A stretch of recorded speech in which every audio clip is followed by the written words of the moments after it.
the parameters and the gates and the no's of God are actually for my freedom, are actually for my preservation. And this is why I keep going, because I know that whatever's on the other side is for my good. Go out there, mess up, so that you can have a proper marriage. It makes no sense for me. I'm sorry. Doing every other thing but avoiding penetration, and then you call yourself pure. No, you're not.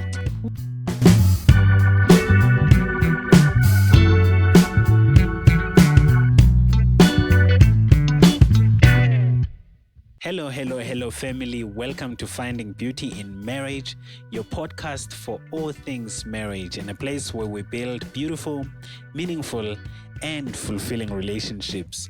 And as always, you know, I am never alone. And today I have a special guest, someone very important to me, someone very special to me, Phemelo Metswi, who is my sister-in-law, a woman who loves God, a bright mind of note. She holds an honors in psychology, the sweetest person you can find anywhere in the world. So bafethu tumelani inkomo. Please guys, let's welcome her. Clap hands wherever you are on the other side, because it's her first time. And let's show her some love in the comments, and let's show her some love by sharing this video with everyone. It's going to make a difference So welcome, and how are you feeling? Hi. How am I feeling? Well, I'm quite nervous, but I'm excited to be here. Yeah. Good. It's good that you're nervous. Then the truth comes out when people are nervous. So let's hope so. And before we can go further, I just want to say today's episode is produced by Black Wave Entertainment. They are on the ones and twos behind. I will just put their video up here in case you want to follow their music. So today we are exploring a topic that often goes against today's norms, and that is intimacy before marriage. Yep.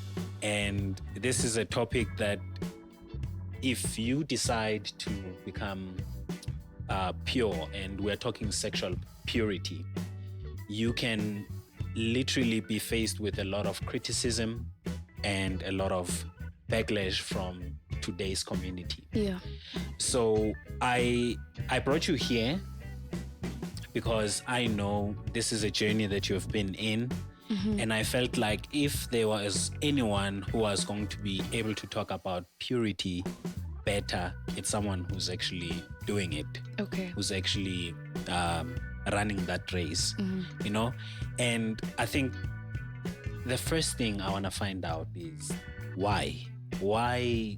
I mean, everyone is doing it. Mm-hmm. It's even expected today. So why did you choose to go against the whole crowd? I mean, the whole crowd is going left. Yeah. You are going right alone. Yeah.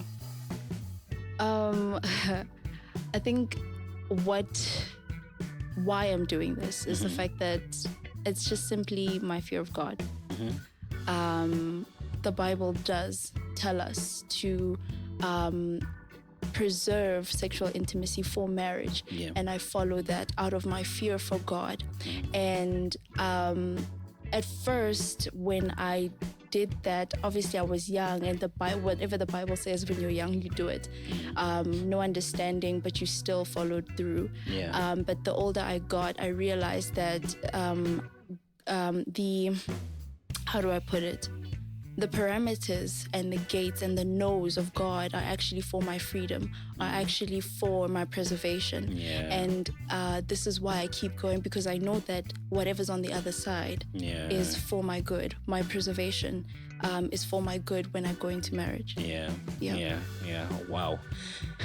Your preservation, or the norms and basically all the things that God put around you, they are not to deny you, but to give you a better life.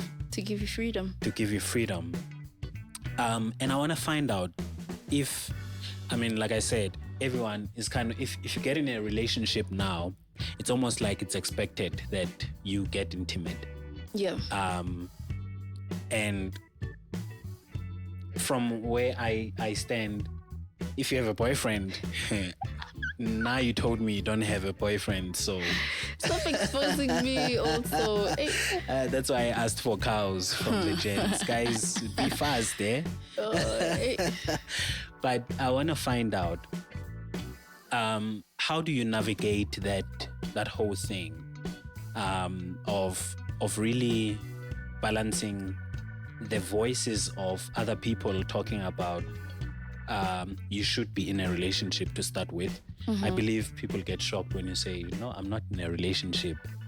I feel like people don't even get shocked anymore. The people that know me, they're just like, okay, you're still not in a relationship. So yeah. So how do you navigate those voices? I would believe, I mean, people can say, like, we know you're not in a relationship, but it's not, I would believe that it's not coming from a nice place. It's always like, it's you again. Condemning me, condemning you. How do you navigate those voices and remain who you are despite the many voices that are talking against what you are doing? Honestly, it's just me staying focused. Like, I feel like I'm not in a rush for it. And that's why I am able to not get intimidated by what people say.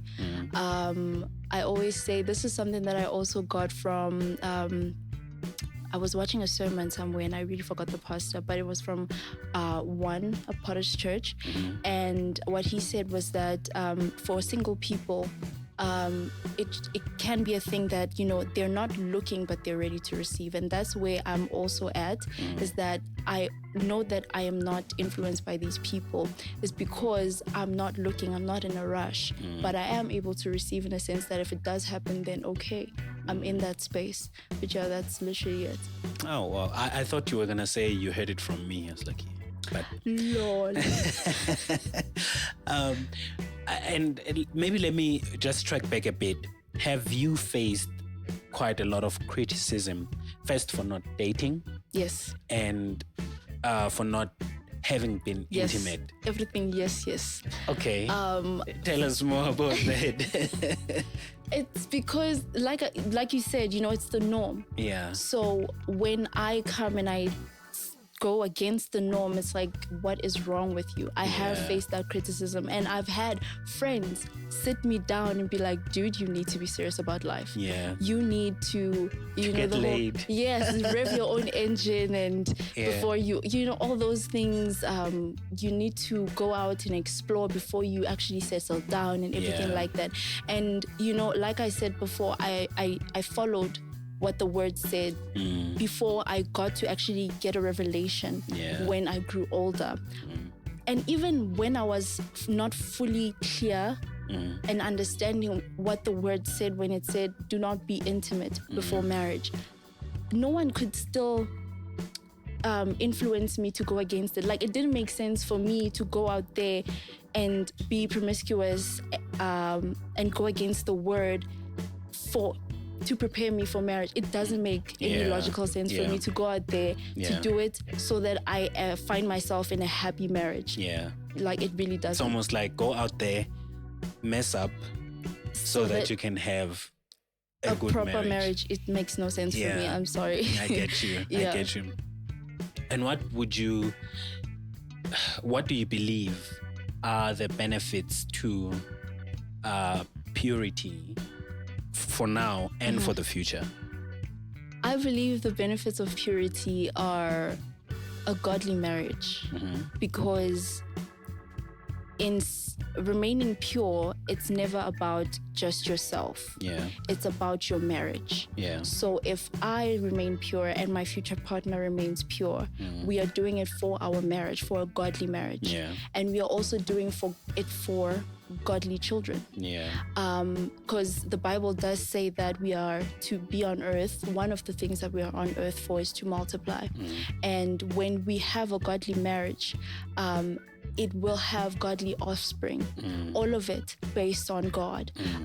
It will also create a closer intimacy with me and my partner, because I realize that I haven't gone out there to explore the world. He hasn't gone out there to explore the world, hopefully.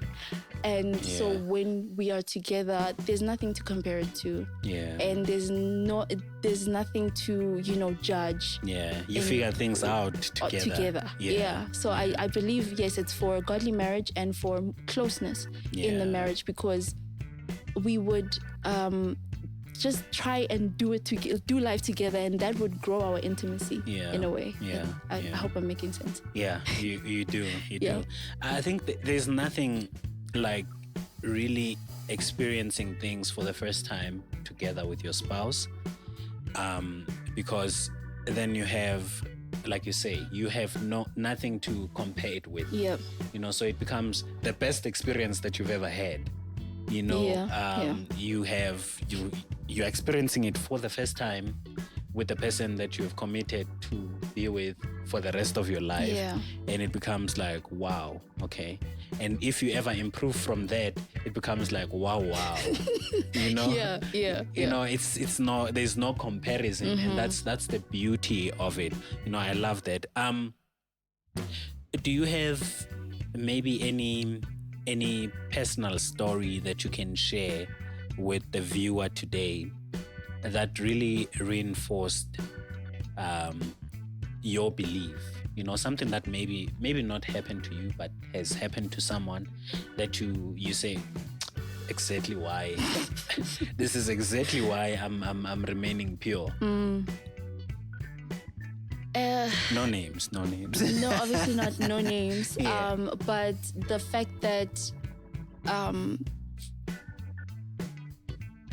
being sexually intimate very early in the relationship, or during the courting or dating stage, or just with any person who's not even that close to you relationship-wise, what that does is that it tampers with the relationship.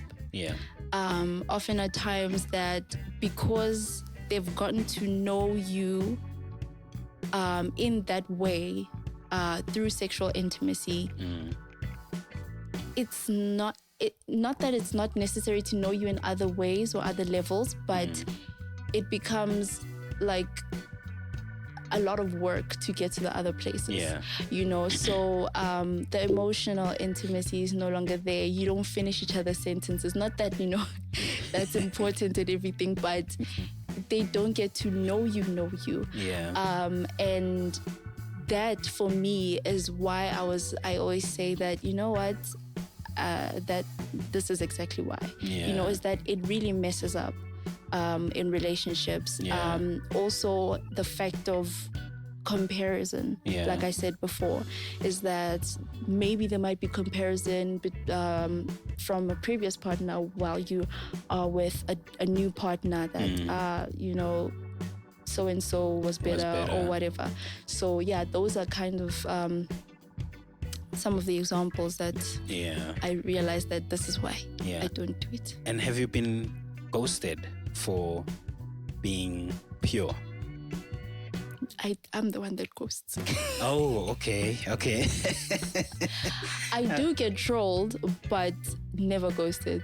Oh, okay. Yes. Okay. I do get ridiculed for it, but I guess I don't know what it is, but I think that, guys find me, not me, but women who do uphold purity, kind of more interesting, not more attractive, but more interesting. So they do want to understand you better or whatever, want to talk to you more and everything like that. But I've realized also that with women like me, we don't have it. If you're not going to do what I want you to do, then no. Let's stop talking or everything like that. So I'm not the one that gets ghosted. I'm gonna come to that question again. I just want to let you into a secret. You probably know about it, but maybe someone else doesn't know about it. But guys love exclusivity. Yeah. Right? I think so. Yeah. And guys would pursue anything that is actually hard to find. Guys would want, especially a woman who they know hasn't been touched, even though they themselves have been touched many times. That is so true. You know, I think it's just how we are wired. Yeah. You know, we will always pursue something that's rare to find. That's why if you find the rarest car in the country, it's not the woman who owns it. It's always the guy. I guess that's why they would still pursue you and see how far they can push the envelope. Go. Yeah. And then when they realize that you are holding on 2 years down the relationship, and they're like, I know. Yeah, it's enough now. This is enough. I need to get out here, you know? But I wanted to ask you, how do you communicate these boundaries when you get to, maybe someone likes you and I would believe that you those are the first things that you share to say, I know you like me, but this is where I stand. How do you go about that? At first I wouldn't be so explicit about it. Okay. It's just something that would happen or that would be implied, I guess. Okay. Because I think everybody just has known me to be that reserved kind of girl who's not that wild or that crazy or whatever. So it's always been something that's been implied. So I guess in that way, there's never been it's just I think one person, but other people have never really like pushed to that level of making me come out and say or set the boundaries. I see. But in cases where I've had to set these boundaries, it didn't it was a thing of I knew I had to now speak up. Okay. Because my relationship with God was becoming more important to me. Okay. The older I got, I realized that this is something that needs to be communicated. And how I say that up front, I will tell you that I don't do that. It's my value. And if your values are colliding with mine, it cannot go on. It's not a thing of you saying you're gonna wait for me. That is a lie. That can maybe have it's you not ever a lie. been told that I'll wait for you? Oh, yes. Okay. Okay. I have, and when I was told that, I didn't necessarily think it was a lie. Yeah. But I knew that it wasn't true. Maybe that person wasn't lying to me. Yes, maybe they thought, I'll hold on. Yeah. Yes, I will. But I knew. Yeah. Something in you just knew. It's always the case that when the person who is asking for it or initiating it says that they will wait, I don't really think that they'll wait. And maybe a year. Yeah. That's even pushing it for some people. You know what I mean? After that, it's like, they're probably going to initiate other things, the back door of, like, okay, maybe this, maybe, and that's still, it doesn't mean that for me personally, well, I don't think it's a personal thing. Just in general, I think this is a fact that penetration does not mean that you're losing your purity. It's not the loss of virginity that means you're losing your purity. Yeah. It's just like being pure in every sense sexually. Yeah. Some people don't kiss until they're married. That's how they keep things pure. Yeah. Some people, there's just being pure in sexual senses. So all of these things of, doing every other thing but avoiding penetration, and then you call yourself pure. No, you're not, So yeah, it's just, it's no. You had to warn me before you drop a bombshell like that. So sorry. Whoa, okay. I'm just going to say that again. It is not penetration that takes away the purity. Yeah. One needs to be pure in every aspect sexually in order for them to even call themselves pure. Yeah. I think in episode 3 or 4, we talk about ways in which couples can be intimate with one another without being sexually or physically intimate with each other. So you spoke about how others would want to do everything else except penetration. And in that episode, we talk about how to be intimate mentally, how to be intimate spiritually, intellectually, emotionally, and physical intimacy is the last, and it carries the less weight. The less weight in all the kinds of intimacy that one could have, and you spoke about how starting with the physical hinders the rest of the other intimacies, and that's what we've seen in our counseling rooms. We see that many times, where we can see that this couple has been quite intimate physically, but they haven't become intimate in other ways, and they can't get there because it feels like it's just a lot of work now. It feels like getting to the center of the maze and then having to find your way out. It's like, but I'm already here. Why do I still need to navigate? So I truly understand that. But have you found that your decision to abstain, and not just abstaining, because abstaining is one thing, purity is another. But have you found that your decision to remain pure has affected other parts of your life, not just your spiritual life? Oh, I don't know. In aspects where, like, maybe I've lost people, I would say, I don't know if that's an effect per se or an effect per se, because if then I've lost people, it means that they were not supposed to be there. Yeah. So I think that's the extent of my purity. That's as far as it's gone. Regarding like my friends, I've realized that some of my friends, even though they are not, practicing purity, they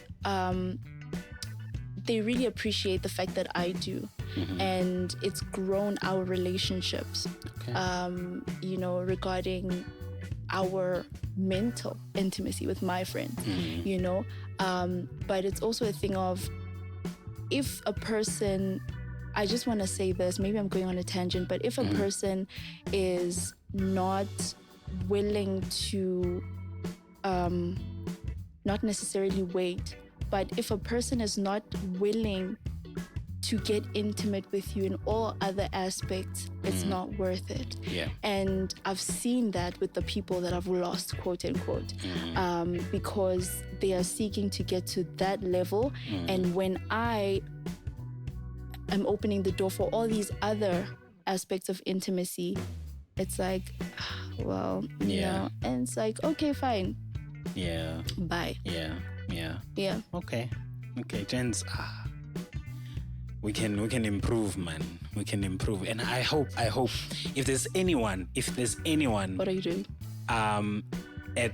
No, don't worry. Oh. If there's anyone watching this, gents, and you are also pursuing purity, please, let's meet. Let's talk about it. Leave me your details in the comments. I want to hear the side of the story from the guy's perspective, and that side of purity from a guy's perspective, because most of the time when you speak purity, a girl pops up. Every time a girl pops up, and I'm wondering, where are the gents? Maybe we are more strong-willed. Where are the gents? So gents, let's show them we can do this too. All right. And have you seen that, or have you experienced in your life where, because of your purity, you or maybe let me ask it this way: has it affected you emotionally? And how does this whole purity thing work with your self-esteem, for instance? Does it have any kind of effect? No.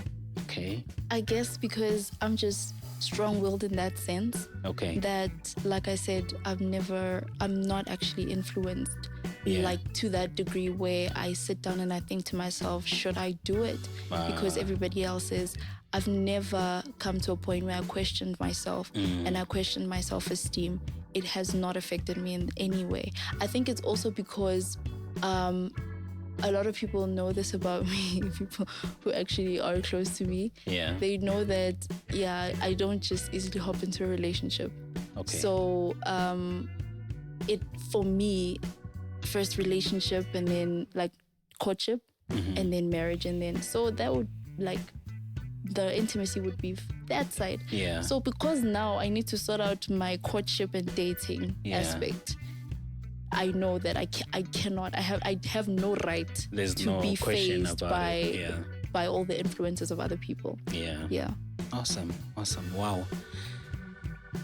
If you're enjoying this episode, please like, please share, please, I don't know what else, but whatever button you can find, do it. Do it. All right? Do it. Except the unsubscribe. Yeah, except the unsubscribe, please. Have you... Let me just bring in another girl, right? Here's a girl in front of you contemplating to go with the crowd or to remain pure. What do you say to that person? Don't do it. I'm joking. Don't do it. I would say just create environments where you can thrive as a person. Like when you are, for example, with your friends and all they talk about is sex. All they talk about is being intimate. Avoid situations like that. Yeah. And also look for or try to, be close to people who are practicing this purity, or people who can encourage you, preferably even older people. Yeah. Or even people your age, because you can relate more to them. Yeah. And older people they've lived, you know, and they know what they're doing. Yeah. They know what they need to say to you, you know. So yeah, I would say it's those two things. Just create an environment for yourself where you can thrive and where you know that the people around you will not influence you in that way, push you to that ledge, and also seek people who will help you. Awesome. So you're saying if you're trying to stop drinking, don't go to the pub. Just don't do it. Yeah. Okay. And there's many voices that are advocating for this new lifestyle that we find ourselves in, that you need to be dating. Why aren't you dating? You need to be intimate with your partner.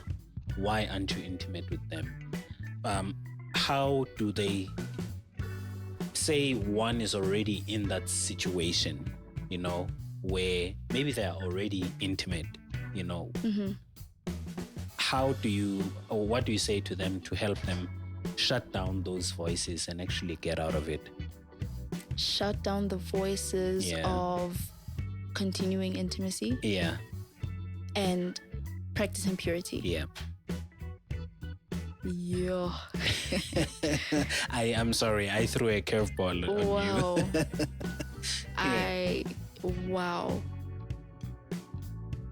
Wow. I don't know. Okay. Because I have not experienced that. Been there. Yeah. I have never been there, because I would assume that if you have experienced it, it would be so much harder to let go than having not experienced it and remaining pure. Yeah. So having experienced it and then deciding to switch it off must be the hardest thing. Yeah. So I wouldn't know what to say to a person, and I wouldn't know what I would do in that situation if I was in it. Okay. So I don't know. It's a fair answer. I don't know. One old man once said to me, remain a child for as long as you can. Because once you switch from being a child to being an adult, there's no switching back. There's no switching back, yeah. You know? So what adults do, if you want to remain a child and don't do the things that the adults do. Yeah. Because once you switch, there's no getting back. And he made an example with using an egg and a chick, you know, to say a chick can remain in the egg for as long as it wants. But once it hatches, it's over. Once it hatches, that's game over. You know? And I think to your point, if you haven't been intimate with anyone, don't be. Just don't start. Because once you start, it becomes really hard to go back and not be intimate. Yeah. Not that it's impossible. I don't want to condemn people who are trying to get out or to practice purity. I don't think it's not impossible. It can't be impossible, but I think it is hard, especially if maybe you and your partner were both sexually intimate, and both of you then decide, and I think it would be really hard. It's hard, but not impossible, like you say. How important was the Word of God in this whole journey that you are taking, or in the journey that you are in? How important is the Word of God in making sure that you stick to this plan and you actually don't even want to cross over and test other things and test the waters? It's important in the sense that, like, I know that it is final over my life. The Word of God is final over my life. Whatever is said in there is a fact over my life. And the Word of the Lord, it says in the Bible that the Word of the Lord is a lamp unto my feet. And I know that whatever is said in the Bible will lead and guide me in what I should do and where I should go. So when it says don't, just don't. When it says do, how does it maybe do it?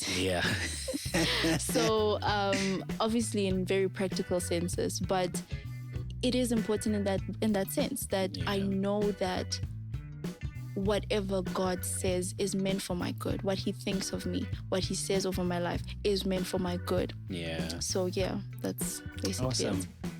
And maybe let me just make it lighter now.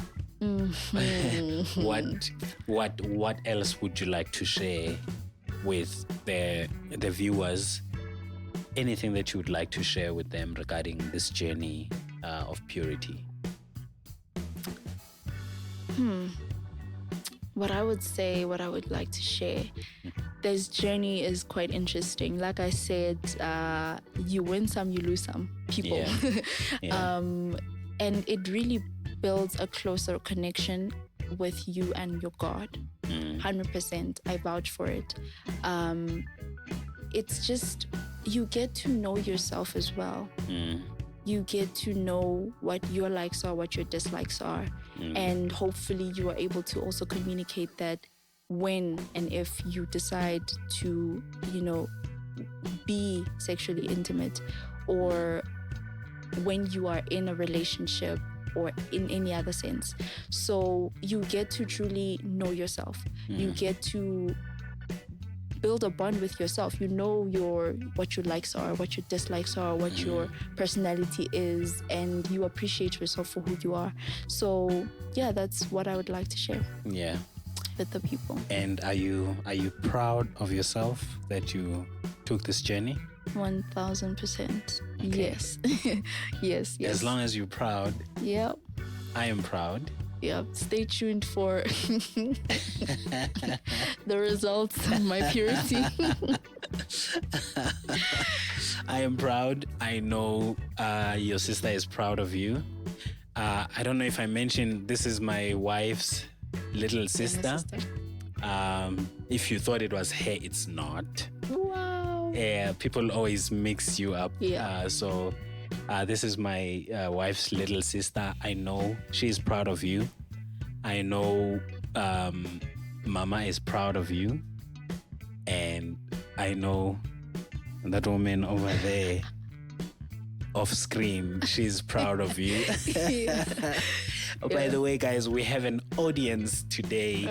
So first live episode, by the way. I saw the audience wanting to clap hands, but they were like